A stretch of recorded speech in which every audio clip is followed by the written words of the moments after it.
Good morning, everyone. I welcome you all in our daily current affair classes. So let's start today's lecture. So चलिए सबसे पहले देखते हैं कि कौन से ऐसे टॉपिक्स हैं जिसके ऊपर आज हमें यहाँ पे थोड़ी सी नजर घुमानी है। करंट अफेयर्स के अंदर वो कौन से टॉपिक जो UPSC as well as GPSC class 1-2 के लिए यहाँ पे इंपॉर्टेंट है। Let's start the lecture. चलिए अगर हम सबसे पहले बात करें यहाँ पे टॉपिक्स की, तो कौन से टॉपिक्स आज हमें इस लेक्चर के अंदर कवर अप करने हैं। The first topic, that is about Kumki elephants. The second topic, it is about women in STEM graduations.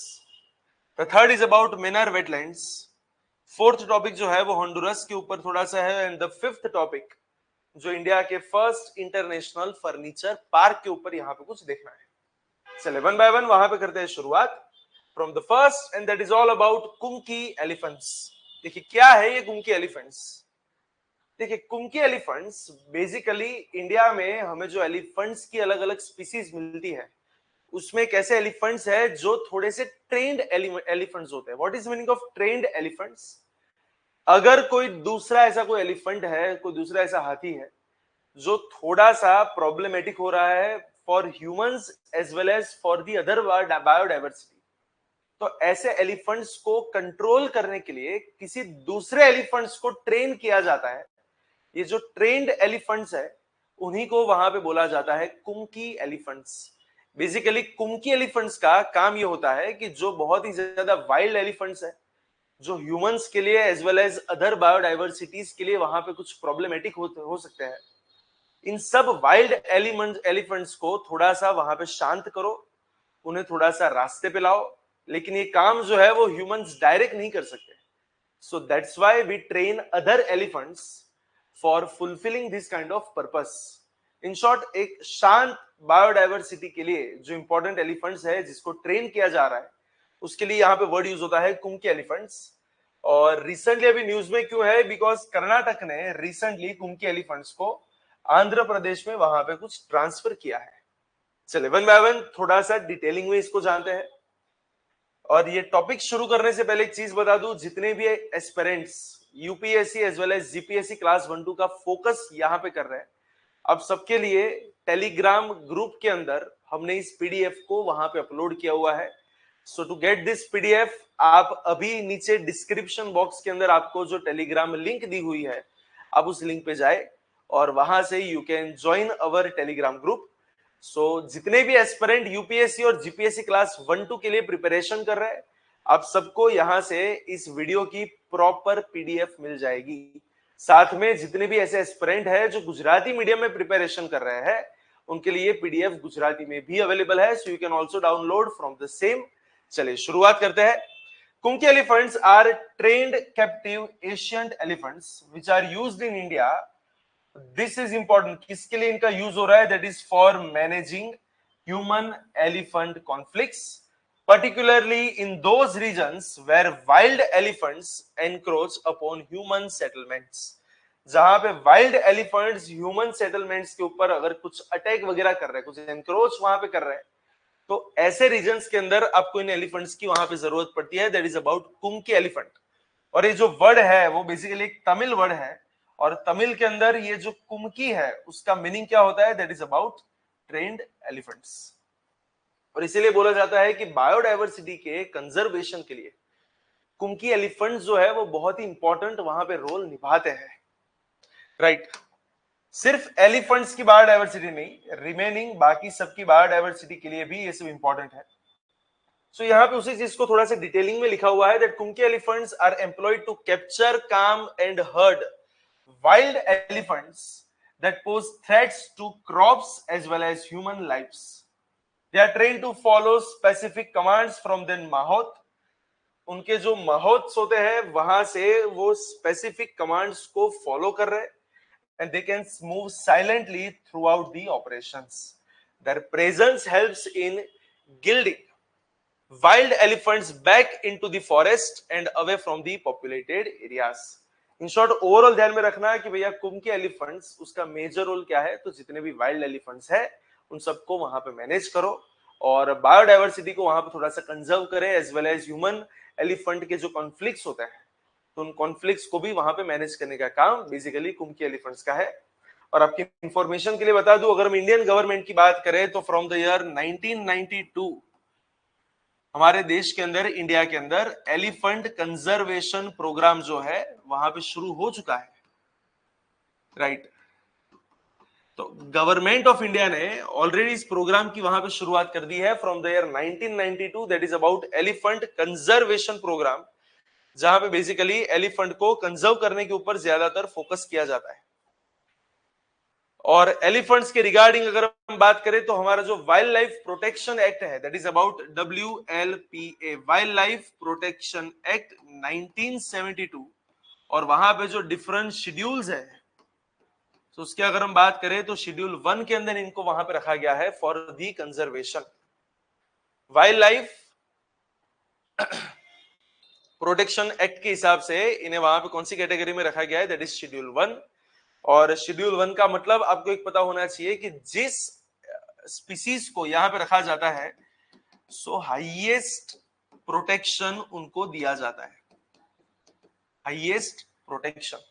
As well as animals के ट्रेड के रिगार्डिंग जो दूसरा इंटरनेशनल एग्रीमेंट है जिसको अपने बोलते हैं साइट्स, तो वहां पे भी देखा जाए तो साइट्स के अंदर भी अपेंडिक्स 1 में इनको यहां पे रखा गया है। और अगर हम उसके IUCN स्टेटस की बात करें तो IUCN के जो रेड लिस्ट वाला जो पूरा का पूरा उसका जो स्टेटस है, अगर उसके हिसाब से बात करें तो इन्हें रखा जाता है एंडेंजर्ड के अंदर। एंडेंजर्ड का मतलब क्या है कि भैया थोड़ा बहुत तो वहां पे इनके ऊपर डेंजर अभी भी है, एंड दैट्स व्हाई उनकी वहां पे आपको प्रोटेक्शन वहां पे करने की जरूरत। और इसीलिए इंडियन गवर्नमेंट ने फॉर दिस एलिफेंट कंजर्वेशन, जैसे अपने टाइगर रिजर्व्स वगैरह बनाते हैं वैसे ही इंडिया के अंदर हमने एलिफेंट रिजर्व्स बनानी वहां पे शुरू कर दी है।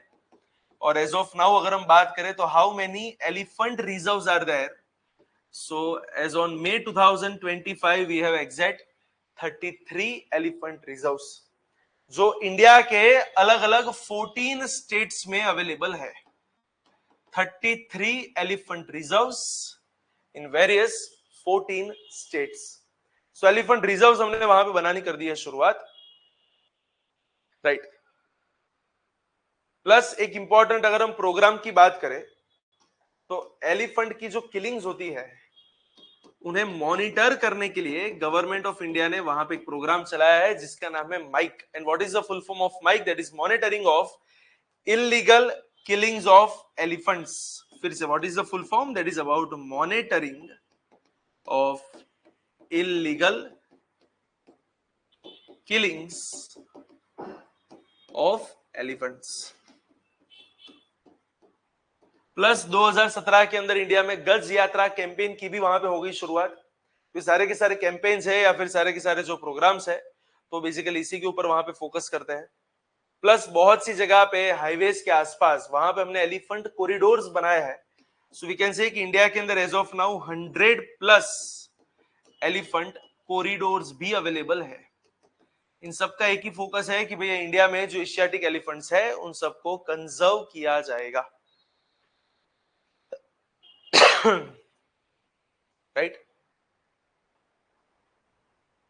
चलिए थोड़ा सा और आगे बढ़ते हैं एलिफेंट कंजर्वेशन से। अदरवाइज कुछ छोटे छोटे जो डेटा वगैरह है वो आपको इस PDF के अंदर भी वहां पे मिल जाते हैं कि फॉर एग्जांपल ये जो कुंकी एलिफेंट्स है तो उनको ट्रेन कैसे किया जाता है। The training of kumki elephants involves a rigorous process where they learn to respond to verbal and physical cues. Once they are trained, these elephants are deployed in various states across India to assist in conflict zones. For example, in May 2025, the Andhra Pradesh government received 4 Kunki elephants from the Karnataka government to address the escalating human-wildlife conflicts in Chittor. तो वैसे जितने अलग अलग we can say कि अलग अलग जो district है जहां पे ऐसे जोन्स है कि ह्यूमन और एलिफेंट के बीच में कुछ कॉन्फ्लिक्ट्स हो रहा है, जैसे कि फॉर एग्जांपल एक हो गया चित्तौर, एक है पार्वतीपुरम, तो ये जितने भी ऐसे डिस्ट्रिक्ट है वहां पे इस कॉन्फ्लिक्ट को दूर करने के लिए हमें कुंकी एलिफेंट्स की जरूरत पड़ती है। और बाकी उनके कंजर्वेशन रिगार्डिंग की बात है, कुछ डेटा है that India is the home of approximately 60% of world's Asian elephant population, with an estimated 27,312 individuals as per 2017 census। तो उसके रिगार्डिंग कुछ वहां पे जो डेटा है सो यहाँ पे दिखाया हुआ है। So that is all about kumki elephants, right. चलिए थोड़ा सा और आगे बढ़ते हैं। दूसरी यहाँ पे एक रिपोर्ट आई है, दैट इज यूनेस्को की एक रिपोर्ट है। इस रिपोर्ट के हिसाब से ग्लोबली अगर हम स्टेम कोर्सेज की बात करें तो वहां पे स्टेम ग्रेजुएट्स में वुमेन का जो पार्टिसिपेशन है वो बहुत कम है। और इस बात को इस रिपोर्ट के द्वारा वहां पे दिखाई गई है। The recently UNESCO report highlights that women constitutes only 35,000 of graduates in STEM fields. What is STEM field? That is science, technology, engineering and mathematics. तो जो साइंस, टेक्नोलॉजी, इंजीनियरिंग और मैथमेटिक्स वाली फील्ड है वहां पे अगर पूरी दुनिया के अंदर जितने भी ग्रेजुएट्स है उनका अगर हम परसेंटेज निकालें तो अप्रोक्सीमेटली कितने परसेंट है वहां पे वुमेन? तो बोले सिर्फ और सिर्फ 35%। This statistic underscores the persistent gender disparities in STEM education as well as careers. So ये जो भी डेटा है उसके ऊपर से बात थोड़ी सी वहां पे प्रूव हो रही है कि वुमेन के साथ इस स्टेम वाली फील्ड्स के अंदर आपको थोड़ी सी वहां पे इनइक्वालिटी शायद चल रही है, ऐसा कुछ वहां पे लग रहा है। So gender disparities are there. और देखा जाए तो बहुत सी जगह पे आज देखा जाए तो ऐसा देखा जा रहा है कि इंडिया के अंदर भी अलग अलग फील्ड्स में वुमेन का जो एंगेजमेंट रेशियो है वो कंपैरेटिवली बढ़ता जा रहा है। लेकिन उसके बाद भी there are some issues like societal norms वगैरह वगैरह जो है, बायसनेस है, expectations often deter them for pursuing STEM disciplines. So basically जो सोसाइटी के कुछ नॉर्म्स है उनके साथ जो भेदभाव होते हैं, कुछ लोगों का अभी भी ऐसा माइंडसेट है कि वुमेन का काम बस एक ही है कि घर का चूल्हा चौका वगैरह संभाले, ये पढ़ाई लिखाई करने की कोई जरूरत है नहीं, एक्सेट्रा एक्सेट्रा। तो जो माइंडसेट है, ये जो बायसनेस है, वो कहीं ना कहीं उनको इन स्टेम फील्ड्स के अंदर जाने से वहां पे रोक रही है, राइट।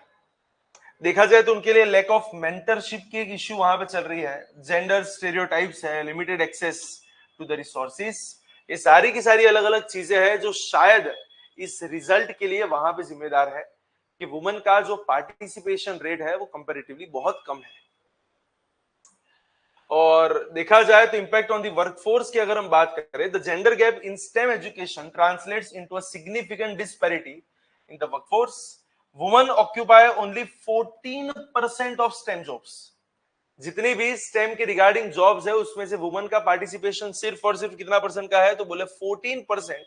और यूनिवर्सिटीज और रिसर्च इंस्टीट्यूट वगैरह में अगर आप देखें तो वुमेन का पार्टिसिपेशन सिर्फ और सिर्फ 13.5% के आसपास का है। So that is also a problem कि भैया एक तो देखा जाए तो ग्रेजुएट्स के अंदर वुमेन का जो रेशियो है वो है सिर्फ 35%। एंड आउट ऑफ दोस अगर हम उसके जॉब्स रिगार्डिंग बात करें तो जॉब्स में सिर्फ और सिर्फ 14% का पार्टिसिपेशन यूनिवर्सिटीज या फिर रिसर्च इंस्टीट्यूट्स के अंदर अगर वुमेन देखा जाए तो वहां पे सिर्फ 13.5% ग्लोबली।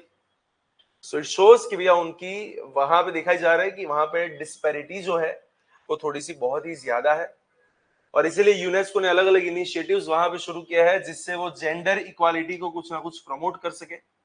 जहां पे कैपेसिटी बिल्डिंग्स की बात होती है, मेंटरशिप प्रोग्राम की बात है, पॉलिसी एडवोकेसी की बात होती है, इन सब का एक ही फोकस है कि वुमेन को और वहां पे एम्पावर किया जाए, उनके साथ जो भेदभाव हो रहे हैं उसको थोड़ा सा कम किया जाए, जो जेंडर डिस्पैरिटीज चलती आ रही है उसे थोड़ा सा कम करें, राइट। सो एक ऐसा एक टॉपिक है या फिर ये जो नंबर्स जो यहाँ पे है that you can use in your mains, specifically जब सोसाइटी के रिगार्डिंग बात आए या फिर जब भी वुमेन एम्पावरमेंट की बात आए तो आप इस नंबर्स को वहां पे यूज कर सकते हैं कि पूरे वर्ल्ड वाइड 35% वुमेन का पार्टिसिपेशन का है, सिर्फ 35% स्टेम के अंदर, that is science, technology, engineering and mathematics. और अगर हम जॉब्स की बात करें तो सिर्फ 14%। और ये रिसर्चर और इंस्टीट्यूट्स वगैरह की बात करें तो वहां पे सिर्फ 13.5%। So you can use this data in your mains preparation. चलिए थोड़ा सा और आगे बढ़ते हैं। और आगे बढ़ने से पहले एक चीज मैं यहाँ पे वापस एक बार क्लियर कर देता हूं कि जीपीएससी क्लास 1-2 की अपकमिंग एग्जाम्स के लिए PD Gurukul Gandhinagar as well as Ahmedabad दोनों सेंटर्स के अंदर already batches 19th of May से शुरू हो चुकी है, as well as next batch जो है वो 2 जून से शुरू हो रही है। सो अगर कोई ऐसा एस्पिरेंट है, अगर कोई ऐसे एस्पिरेंट्स है जो अभी ये वीडियो देख रहे हैं, तो आपके लिए वाली न्यूज है कि नई बैच भी शुरू होने के लिए जा रही है from the 2 of June as well as 19th में से ऑलरेडी जस्ट वहां पे बैचेस शुरू हो चुकी है।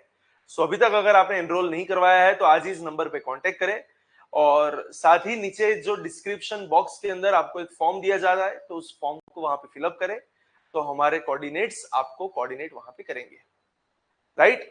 और एक और भी चीज इसी के साथ, एक important announcement that you will get 3 days free demo sessions as well as we are also having a scholarship program that is up to 50%।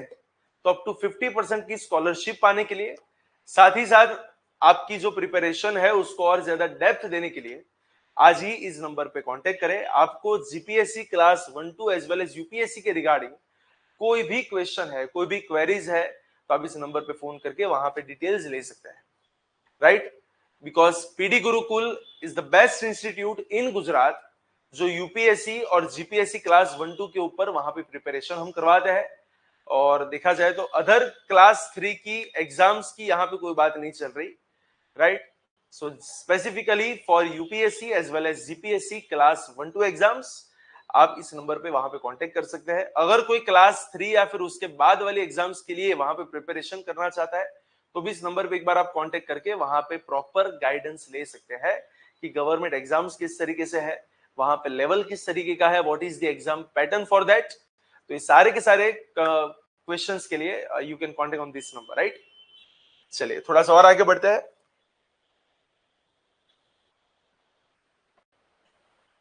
एक वेटलैंड के रिगार्डिंग यहाँ पे कुछ बात है, और कौन सा वाला वेटलैंड है, that is about Menar wetland. उसके कुछ ecological importance as well as conservation की यहाँ पे करनी है बातें। पहले तो ये मिनार वेटलैंड है कहां पे, that is in Udaipur, Udaipur Rajasthan. देखिए वेटलैंड बेसिकली होता क्या है।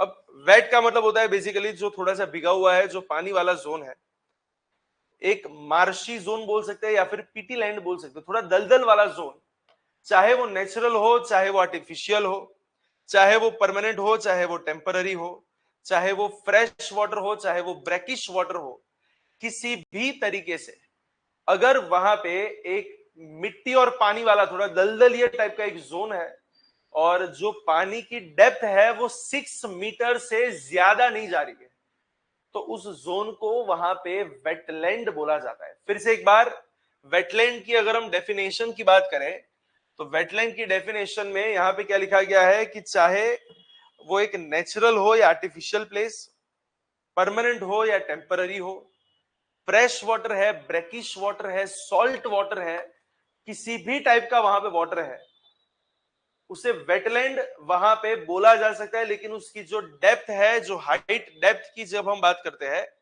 तो it should not exceed 6 metres at low tide, right. तो वो 6 मीटर से ज्यादा नहीं होनी चाहिए, तो उस एरिया को वहां पे वेटलैंड बोला जाता है। और अगर हम वेटलैंड कंजर्वेशन की अगर हम बात करें तो पूरी दुनिया के अंदर वहां पे Ramsar convention that was in the year 1971, Iran के अंदर एक कन्वेंशन होता है रामसर साइट्स पे। तो ईरान के रामसर में 1971 की ये बात है, वहां पे वेटलैंड कंजर्वेशन के लिए पूरे वर्ल्ड के अंदर कुछ वहां पे मीटिंग्स हुई और उसी के अंदर वेटलैंड के कंजर्वेशन की कुछ बातें हैं। सो रामसर साइट्स पूरे इंडिया के अंदर देखा जाए तो हम आगे जाके देखेंगे कितनी रामसर साइट्स अवेलेबल है, बट ये जो रामसर कन्वेंशन था उसका मेन टारगेट क्या है, तो पूरी दुनिया में जितने भी वेटलैंड्स वगैरह है जो इकोलॉजिकली बहुत इंपॉर्टेंट है, उन सबको वहां पे कंजर्व करना है। What is Ramsar?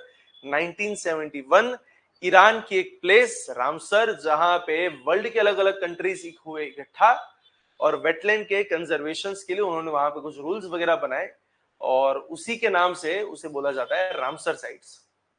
तो देखा जाए तो यहाँ पे बेसिकली न्यूज में क्या है, दैट इज ये जो मेनार वेटलैंड है वो थोड़ा सा थ्रेटन्ड हुआ है और वहां पे कुछ नियर थ्रेटन्ड बर्ड्स ये सब आपको वहां पे मिल जाते हैं। that is threatened, near threatened birds flock to Udaipur's Menar wetland. पहले तो बात करें कि एग्जैक्ट है कहां पे, तो बोले उदयपुर डिस्ट्रिक्ट के अंदर। और ये जगह जो है, ये मीनार वाली जो जगह है, वो फेमस किस लिए है? It is famous for, this village is famous for its community driven conservation efforts, as well as it is the home of two significant lakes. The one is Brahma and the second one is Dand. तो ब्रह्मा और दंद lake जो है, तो उसके थोड़े से वहां पे जो लेक्स वगैरह है, उसी के चलते इसको यहाँ पे वेटलैंड का एक नाम दिया जाता है। और ये कम्युनिटी ड्रीवन कंजर्वेशन एफर्ट्स के लिए यहाँ पे थोड़ा सा फेमस है। और बहुत से ऐसे माइग्रेटरी बर्ड्स है जो बाहर से यहाँ पे आपको पाए जाते हैं, जहां पे रिसेंटली देखा जाए तो कुछ थ्रेटन्ड और नियर थ्रेटन्ड बर्ड्स यहाँ पे हमें मिले हैं। That is why Maynard wetland is currently in the news. और वहां पे अगर देखा जाए तो टोटल कितने बर्ड्स या फिर कितनी स्पीसीज यहाँ पे आपको पाई जाती है, तो लिखा हुआ है that Menar's lake host over 150 species of local as well as migratory birds. और अगर कुछ एग्जांपल्स की बात करें तो they include greater flamingos, bar headed geese and marsh harriers. The wetlands play a vital role in sediment and nutrient storage, food mitigation, flood mitigation and maintaining biodiversity. और यहाँ पे लोगों की हमने जब बात की, तो लोग जो है वो यहाँ पे खुद इतने इन्वॉल्व है बायोडाइवर्सिटी को कंजर्व करने के लिए। लोग खुद यहाँ पे पेट्रोलिंग वगैरह करते हैं, रेस्क्यू ऑपरेशंस वहां पे चलाते हैं, और पोचिंग वगैरह जो है उसको वहां पे प्रिवेंट करते हैं। Their collective efforts have transformed Menar into a model for community based conservation. बहुत सी जगह पे अभी भी लोगों का माइंडसेट होता है दैट कंजर्वेशन करना वो सिर्फ गवर्नमेंट का काम है, हमारा काम नहीं है। तो इसी थॉट को यहाँ पे बदला गया है। So that is about the Menar conservation wetlands. और कुछ रामसर साइट स्टेटस की अगर हम कुछ बात करें, the notification of Mannar as a wetland will recognize its ecological importance and provide a framework for its protection and sustainable management. This move aligns with global efforts to conserve wetlands, which are critical for bird biodiversity as well as climate resilience.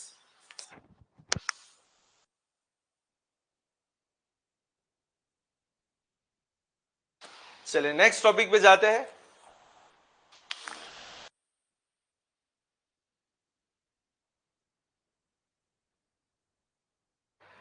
चलिए that is about Honduras embassy in Delhi and कुछ diplomatic relations और engagement की यहाँ पे कुछ है बातें। तो चलिए शुरुआत करते हैं।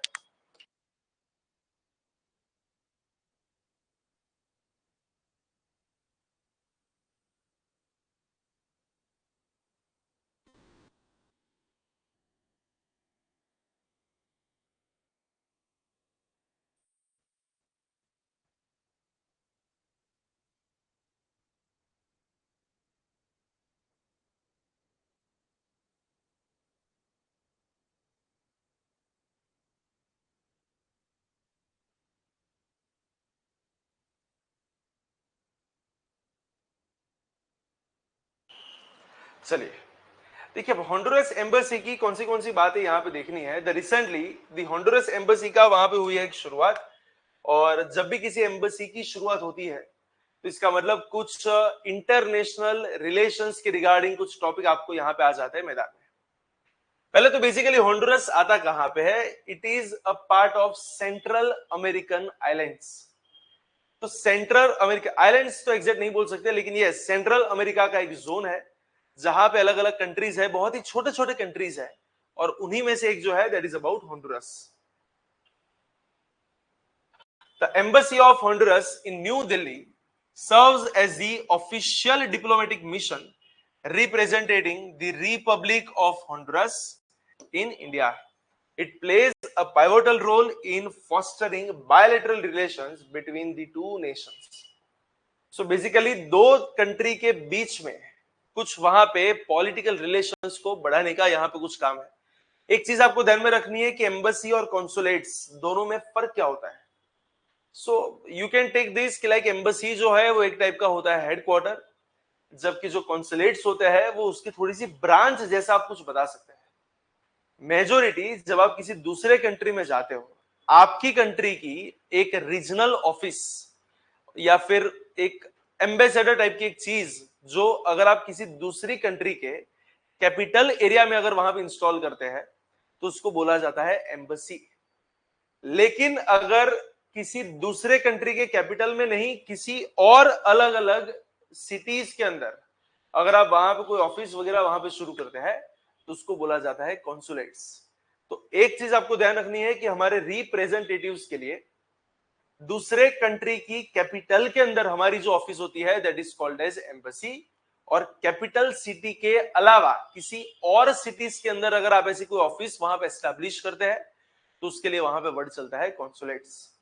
और देखा जाए तो एम्बेसीज का मेजरली काम क्या होता है, तो देखिए ये सब तो बातें हैं कि हमारे पॉलिटिकल, इकोनॉमिकल, कल्चरल वो सब टाइप्स के लिए एम्बेसी वहां पे इंपॉर्टेंट है। लेकिन साथ ही साथ जितने भी होंडुरस के सिटीजन्स इंडिया में रहते हैं उनके पासपोर्ट की रिगार्डिंग कुछ बातें, वीजा एप्लीकेशंस की कुछ बातें, या फिर अगर उनके रिगार्डिंग कुछ लीगल मैटर्स वहां पे चलती है तो इस हर मैटर के अंदर उन्हें वहां पे सपोर्ट देने का जो काम है वो बेसिकली एम्बेसी यहाँ पे प्रोवाइड करती है।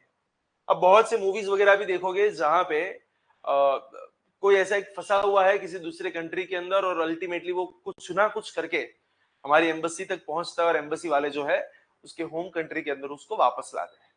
तो अगर होंडुरस का कोई भी सिटीजन अगर इंडिया में रह रहा है, उसकी कोई लीगल मैटर्स है, वीजा मैटर्स है, पासपोर्ट मैटर्स है, इन सब के साथ डील करने के लिए यहाँ पे होंडुरस एम्बेसी अवेलेबल है। सो देखा जाए तो अगर होंडुरस के सिटीजन्स को आप ये सारी की सारी सर्विसेज अगर प्रोवाइड करोगे तो ओवरऑल दोनों कंट्री के बीच में जो टाइप्स जो है वो आपके और बेटर वहां पे हो सकते हैं। और यहाँ पे उसके स्ट्रेटेजिक इंपॉर्टेंस की भी बात की हुई है that India and Honduras collaborate in various sectors like agriculture, education, as well as technology. The embassy acts as a conduit for these collaborations, contributing to strengthening the ties between the two countries. So that is all about Honduras. तो आपको बस recently वही ध्यान में रखना है कि दिल्ली के अंदर होंडुरस की जो एम्बेसी वहां पे एस्टेब्लिश हुई है वो थोड़ी सी करंट में है। और अगर हम लास्ट टॉपिक की बात करें तो इंडिया का सबसे पहला international furniture park finally establish वहां पे होने के लिए जा रहे हैं। और कौन सी प्लेस पे ये वाली चीज वहां पे एस्टैब्लिश होने वाली है, so that is at Thoothukudi, Tuticorin. Tuticorin के अंदर तमिलनाडु के अंदर जो प्लेस है जिसका नाम है थूथुकुडी, वहां पे फाइनली इंडिया का first international furniture park establish होने के लिए जा रहा है। यहाँ पे कुछ रीजंस बताया है कि वो कौन से रीजंस है जिसकी वजह से हमने तुतीकोरिन के अंदर ये जो थूथुकुडी वाली प्लेस है वहां पे इस फर्नीचर पार्क को एस्टैब्लिश करने का सोचा हुआ है। तो देखा जाए तो कौन से रीजंस है, तो एक तो हम सबको पता है कि तुतीकोरिन जो है वो इंडिया का सबसे सदर्न मोस्ट पोर्ट है, मेजर पोर्ट। तो एक तो पोर्ट वाली फैसिलिटीज यहाँ पे अवेलेबल है जिसकी मदद से आप थोड़ा सा एक्सपोर्ट वगैरह आप आराम से कर सकते हैं। Second, availability of land, skilled labour as well as logistics. और साथ में देखा जाए तो वहां पे ऑलरेडी एस्टेब्लिश्ड जो इंडस्ट्रियल इकोसिस्टम है। तो इन सब के चलते हमने तुतीकोरिन वाली प्लेस को सिलेक्ट किया है for India's first international furniture park. और ऐसा करने से क्या होगा, व्हाट इज अवर ऑब्जेक्टिव और vision, to transform India into global manufacturing hub for the furniture. Make in India as well as Atmanirbhar Bharat को थोड़ा सा प्रमोट किया जाए और जितनी भी फर्नीचर की इंपोर्ट्स के ऊपर हमारी जो रिलायंस है उस रिलायंस को थोड़ा सा कम करके और एम्प्लॉयमेंट वहां पे बढ़ाया जाए। जो एमएसएमईज है that is micro small and medium enterprises जो इस इंडस्ट्री के साथ जुड़े हुए हैं तो उन सबका पार्टिसिपेशन बढ़ाया जाए और एक्सपोर्ट्स को और ज्यादा वहां पे बेटर किया जाए। तो एग्जाम पॉइंट ऑफ व्यू से देखा जाए तो आपको कौन सी चीज ध्यान में रखनी है कि भैया इंडिया का फर्स्ट इंटरनेशनल फर्नीचर पार्क हमने कहां पे वहां पे शुरू करने की बात की है, that is at Thoothukudi. Where is Thoothukudi? It is in Tuticorin, that is the southern most port of India, major port of India which lies in Tamil Nadu, right. So that is enough for the day. तो आज के लिए इतना काफी है। Next lecture में कुछ नए टॉपिक्स के साथ वहां पे वापस शुरुआत करेंगे करंट अफेयर्स की वाली सीरीज। तब तक के लिए thank you so much.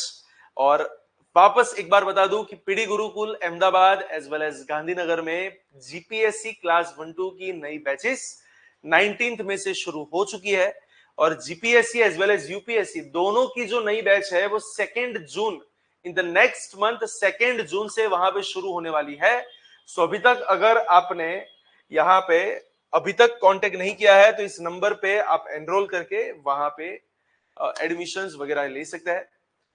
As of now अगर मैं आपको बात करूं तो 3 डेज का फ्री ट्रायल आपको यहां पे मिलेगा, साथ में साथ 50% तक की स्कॉलरशिप आपको मिल सकती है। सो इस नंबर के ऊपर आज ही कांटेक्ट करें या फिर नीचे डिस्क्रिप्शन बॉक्स के अंदर जो आपको फॉर्म दिया गया है उसको फिलअप करें ताकि हमारा जो स्टाफ है वो सामने से आपको कोऑर्डिनेट करेगा।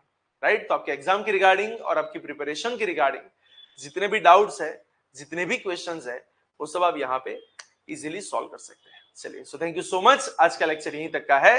नेक्स्ट लेक्चर में हमारी करंट अफेयर्स की सीरीज को और आगे बढ़ाते हैं। Thank you.